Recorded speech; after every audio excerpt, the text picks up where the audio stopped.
comme le titre le laisse entendre, et surtout l'illustration de François Bouck, ces deux petites tours dont on parle, il s'agit évidemment des tours du World Trade Center et de l'événement tragique du 11 septembre. Et voilà, l'histoire, c'est 10 ans plus tard, quelqu'un qu'on croyait disparu, qui est sur la liste officielle des disparus du 11 septembre, eh bien, il est vivant, on l'a vu, on est sûr que c'est lui, c'est un arabe d'origine française. C'est très inquiétant, surtout que ça se passe en ce moment même où il y a à nouveau des grosses menaces, y compris en Europe et en France en particulier, menaces terroristes. San Antonio doit retrouver cet individu. Pourquoi a-t-il fait croire qu'il était mort alors qu'il n'était pas? Il travaillait au World Trade Center. Voilà.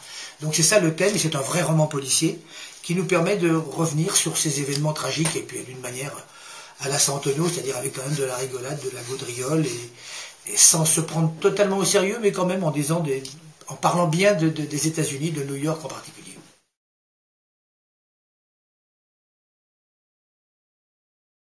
C'est peut-être plus facile justement de reprendre des personnages, parce qu'on a déjà une structure, on sait comment ils fonctionnent. Quand l'auteur a déjà écrit 174 titres, et qu'on les a tous lus comme moi et 10 fois, parce que j'étais avant tout son premier fan en plus d'être son fils, donc je savais bien comment il fonctionnait.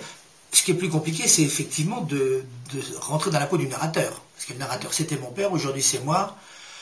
Bon, c'est quand même mon père, on a quand même beaucoup de points communs. Et puis je prends éventuellement mes distances sur certains points de vue que je ne partageais pas avec lui. Et voilà, je m'accorde une certaine liberté tout en faisant fonctionner les personnages comme lui le faisait.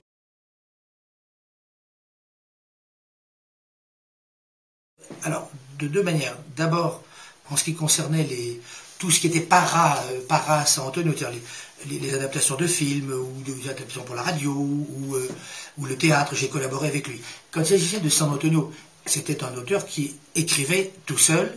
En revanche, surtout dans la fin de sa vie, il m'arrivait de lui préparer des histoires, de lui donner un petit coup de main. Il me dirait, ah, je me suis lancé dans un truc, t'as pas une idée. Bon, on en discutait. Mais pour l'écriture, je n'ai écrit la première ligne qu'à la mort de mon père.